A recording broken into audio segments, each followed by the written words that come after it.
have a lot of notes and thoughts about this topic. Does the female power fantasy even exist? I mean, I like to think it does. I hope it does. I did a lot of research as to what makes women feel powerful and what pieces of media capture all of that. Because, listen, I love action stories like John Wick, Batman, and over-the-top anime fight. I have so much fun watching those. But of course, my brain had to start thinking a little deeper about it because I'm a woman that can enjoy those male power fantasies. But I want to know, what does women's escapism look like? I looked it up, so guess my surprise when one Google search led me to one of the only videos on the topic where the takeaway of the video, I kid you not, was that men fantasize about being the hero and saving the day, while women fantasize about being the villain and getting away with it. I'm sorry? That's so mean. I'm not going to link the video or anything, but it genuinely bothered me so much. It was a mean-spirited video. I have to talk about it because I can't stop thinking about it. This creator didn't make the video talking about the female power fantasy to explore what makes a woman feel strong. It just came off as if they wanted their viewers to hate women, and that can't be like one of the only videos talking about what a power fantasy is. So I'ma do it. Here I am. Hi. I'm Inakyu. Welcome to my chaotic pocket dimension that I've created here on the internet. And yeah, I have to make this video because the biggest one being about how women want to be villains? That sounds like propaganda to me. This is where I like to think that the most recent sighting of the female power fantasy has to be through following the story of Elphaba in Wicked. Stay with me now, stay with me. I swear I'm onto something. Let me first explain to you what a power fantasy is. Power fantasies are really simple. It's a story where a character experiences great levels of power, control, or influence, and the audience or author gets to escape into that feeling. You get to beat the seemingly impossible odds, and you get to step up to that challenge. And power fantasies exist everywhere. You can see it where you get to be the nobody farm boy, learning a mysterious power and using it to save a princess, destroy a fortress, and save the galaxy. Too little short for a stormtrooper. Huh? You get to be a super suave spy that's incredibly smart and smooth with the ladies, all while drinking a martini. Shaken, not stirred. You can be a filthy rich superhero who can also sleep with any woman they want and defeat any bad guy. And I do think that if it were a woman's power fantasy, it would be entirely different. But in general, I think that power fantasies are meant to escape from the pressures of reality. I think power fantasies are made to be free from the pressures of society. For males, society pressures them to become something. There's a Substack article I read a bit ago titled "What Women Don't Understand About Men," where the author talks about how everything kind of has to be earned for men. He says, somewhere between boy and becoming man, you look around and realize everything you want, respect, love, attention, peace, has to be earned. Society trains men into a transactional mindset. Do this, achieve that, hide weakness, be strong, and then maybe you'll be loved. It makes so much sense. So of course fantasies for men have them escaping into worlds where they're the protector, the hero, they solve the case, they save the girl, they become worthy. I think society tells women to second guess themselves.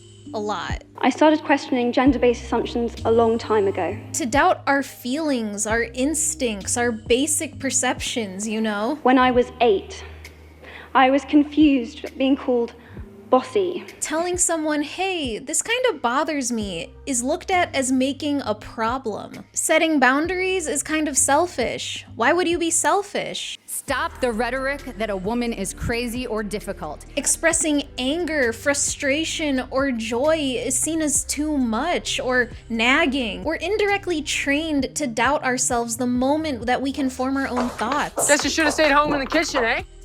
What is wrong with you? That's why I feel like the female power fantasy isn't about defeating a monster, slaying a dragon. We don't need to earn respect. The fantasy is to trust our feelings, trust ourselves all along. It's the idea for a girl to find power in who she already is. She is not crazy for feeling hurt, to feel that something is wrong. You're not too much when you really want to celebrate something that you accomplished, to feel good about something. I think power is found when girls are able to feel their own emotions freely without judgment. Or maybe I'm just projecting from my encounters and relationships with men. Maybe it's that, maybe. But it's also clear that women often have to justify their feelings when they bring it up. Is this projecting? Maybe. We don't know. For sure. With Elphaba in Defying Gravity, this climax of a film happens when she comes to fully embrace who she is, including her differences in powers. Up until this point, she's been trying to navigate a world that misunderstands her and pressures her to conform. The height of the film happens when she's able to trust her instincts, close her eyes, and leave. It's time to... I'm sorry. With Elsa in the most iconic song, Let It Go, that moment's able to happen because the entire time she's been told to conceal, don't feel, don't let them know. And so then she's finally able to let it go. You knew that was coming. You knew. Elle Woods in Legally Blonde shows that femininity doesn't negate intelligence or capability. She refuses to shed who she is to succeed, proving that girly women that are into fashion can also be brilliant. There's nothing I love more than a dumb blonde with daddy's plastic. You got into Harvard Law? What, like it's hard? In Little Women, every character embodies this fantasy. Jo rejects the expectation that she has to marry for security. Amy telling Laurie to his face that she's not second best and that she shouldn't be ashamed for knowing what she likes. Meg choosing to love on her own terms. All of these stories showcase women finding power in trusting themselves and their choices and not looking for external validation, for a world to tell them they're enough. They were enough the whole time. Rumi in K-pop Demon Hunters asking her mother figure to love all of her. You see the pattern here, and now I gotta disclaim some stuff because I know that adding gender to separate things sort of perpetuates stereotypes. It's like saying boy like rock so girl eats stick, ooga booga, it's black and white, to the point where it must mean that men are strong and women are weak. No, that is not what I'm saying. But I think it's important to have these differences because we already live in a world built on stuff like this where we do need a power fantasy that's for an underserved audience like women. So I'm hyperventilating a little bit. If I fall over, pick me up because I've got some things to say. I have 2 words to leave with you tonight, ladies and gentlemen. Inclusion rider. The culture and what society expects of us is different, so the power fantasy is different. The male fantasy is built on the hero's journey, so of course we need to look at the counterpart, the heroine's journey. Yeah, ladies, the heroine's journey is a real thing. It's not just a copy paste of the hero's journey with like a tiara, unlike what a lot of Hollywood executives might think. But the hero's journey, founded by Joseph Campbell, is the backbone of almost every male power fantasy. It's built on what it is, leaving the familiar, slaying the dragon, and returning with a trophy or treasure. It's the perfect idea of that value has to be earned. Do the quest, earn the glory. Oversimplified, but you get the idea. These stories work, and have worked for a very long time. For the heroine's journey, written by Maureen Murdoch, a psychologist and student of Joseph Campbell, the heroine does the hero's journey, but it's not about leaving home to come back a king or a hero. It's about women leaving her home and returning to herself. The heroine's journey tends to follow a girl rejecting the identity put on her by society. Women are born with pain built in. Hating those, especially other women, who already take part in that society. Mom! Just stop! I wish that you liked me. Of course I love you. But do you like me? Most often, this is seeing their mom just allow certain treatment, seeing how men look at girly things and aligning more with those values, hoping that it would make her feel less different or second class due to being born as a woman. I know that I'm the mean lawyer girl who wears suits and works too much.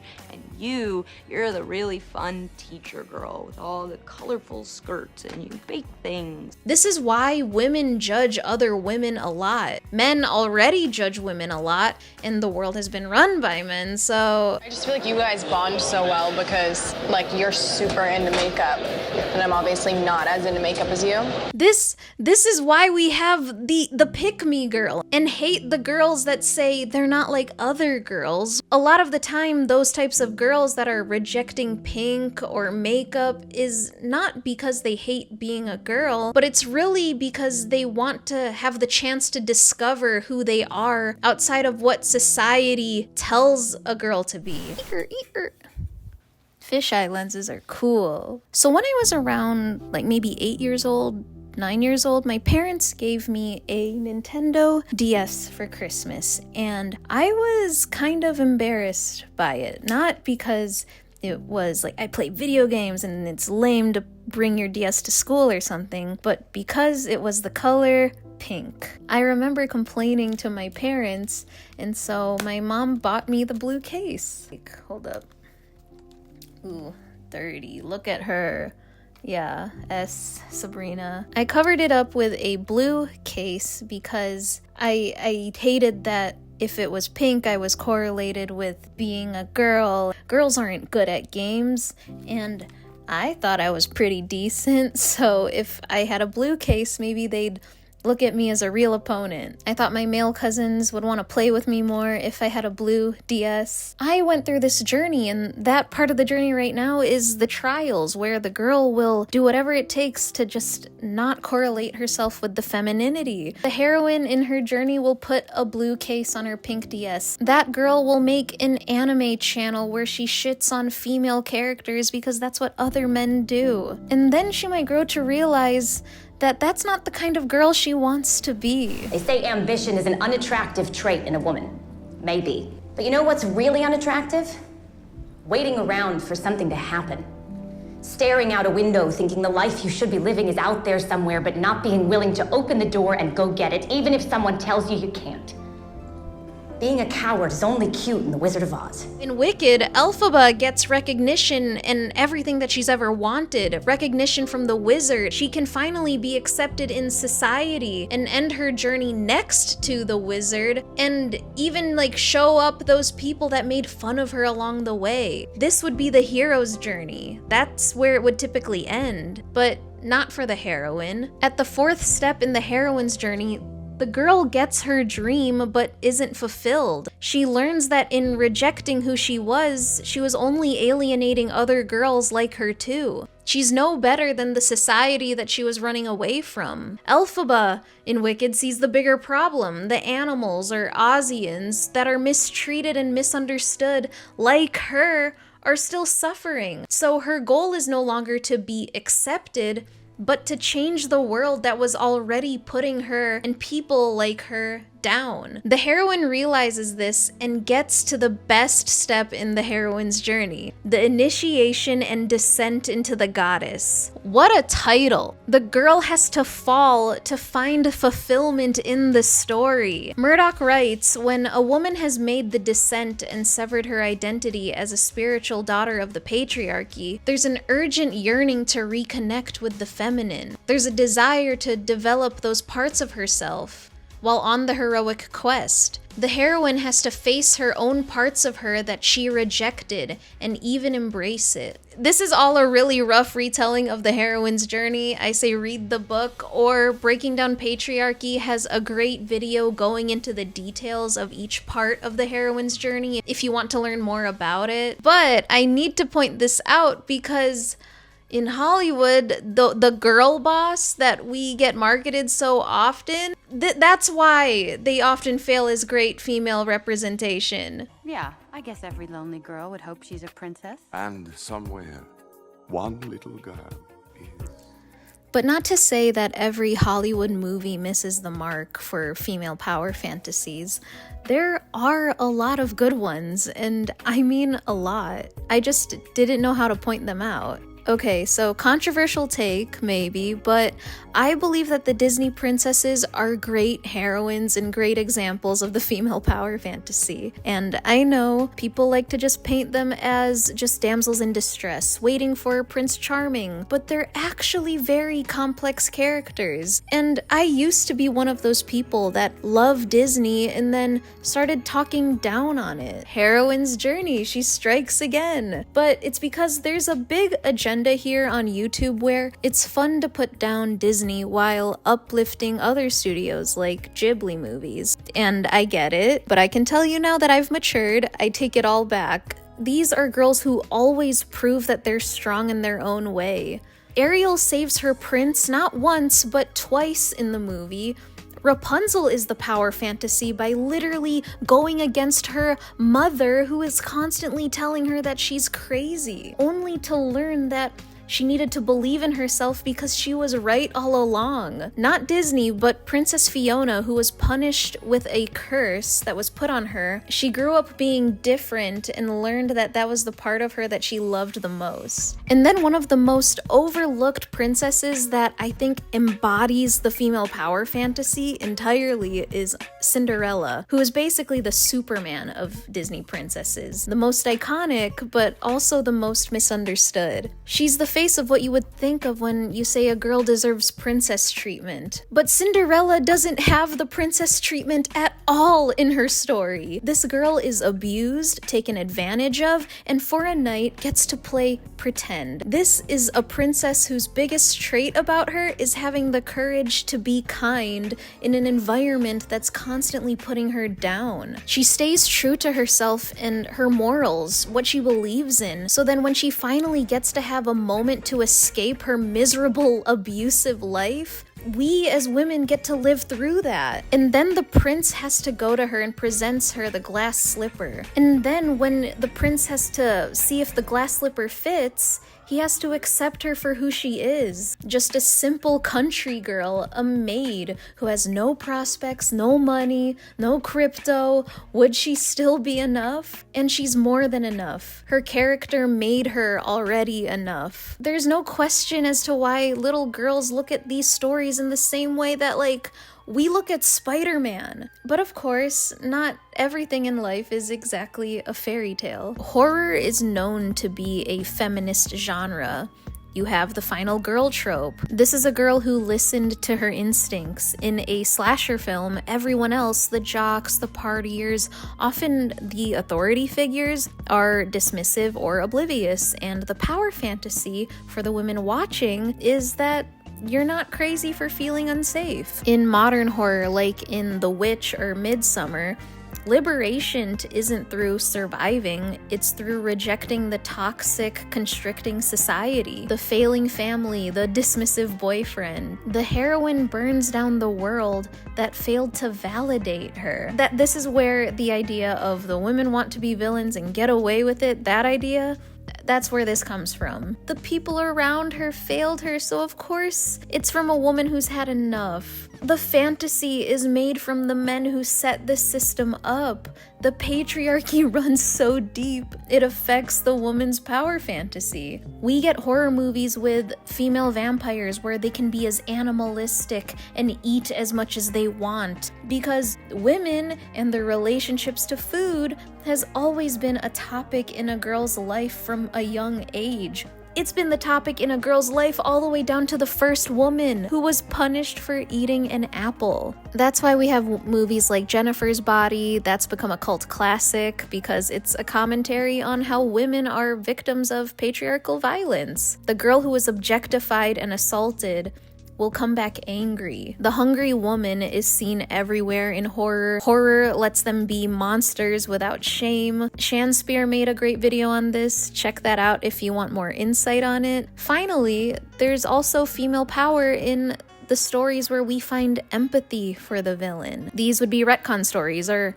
retroactive contextualization, retroactive continuity. Comic books do this all the time, but also women's media. Think the prologue movies like Maleficent or Cruella, and what we have today, which was Wicked, which is essentially the blueprint for all of those stories. Scarlet Witch transformed from a hero to a misunderstood villain. We have the sisterhood chosen family stories, movies like Mamma Mia, Booksmart, Pitch Perfect. Female friendships is a power fantasy in itself because the world tends to put women against each other. So to find stories where women get to be loud, lift each other up, be unapologetically themselves together is amazing, and is part of the reason why I created this YouTube channel in the first place. Sort of.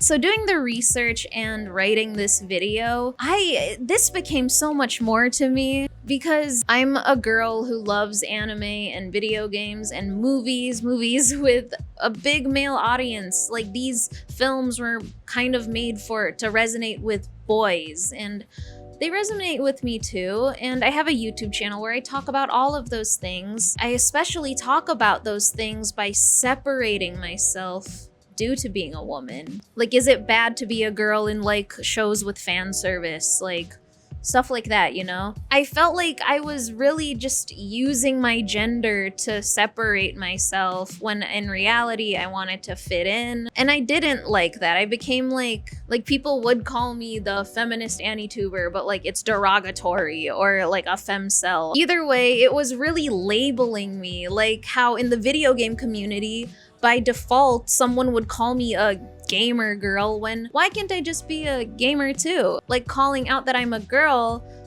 can feel isolating, but doing the research for this video, that's where I learned the heroine's journey. She's here again. I was rejecting the female label to fit in. Yeah, I could make videos about these anime, these series, like any other person, but I knew I had a lot of opinions as a woman in this niche, and I realized that these videos they feel important, and I feel like I'm doing really fulfilling work by making them. And it's not only fulfilling for me to hopefully like give people a new perspective, but to also find other girls that my thoughts resonate with. But through this video, I came to the conclusion that my channel is not just a place for me to like say my thoughts and feelings. My channel is also a place where girls can see and feel like they belong in a male-dominated fandom. They can have these opinions and not be scrutinized. And I don't know, that's what this channel is for. And I also like to think that it's to give new perspective to men, to people to see what it's like being a girl watching boy-centered things. I think that would be a win in my book. Like, you know, the performative male stuff? You're not performative here, you're learning here. If you're a man wanting to not just read your feminist literature, but watch feminist cinema, here's a list of movies. Check these out, because they're really, really good. I really want to know what you guys think of these thoughts. What do you think of the female power fantasy? Do you think that is what feels empowering to women? I don't know, this idea has been stuck in my notes app, my notebook, and I'm so happy to make this video and finally get it out there. Please like, comment, subscribe, all of it, none of it. How do you relate to the heroine's journey? I would love to know. And are there any movies that I should check out that you think capture this power fantasy? What movies is like hopecore for women? What movies make you be proud to be a girl? I would love to watch them. Please let me know. It's not like I care or anything.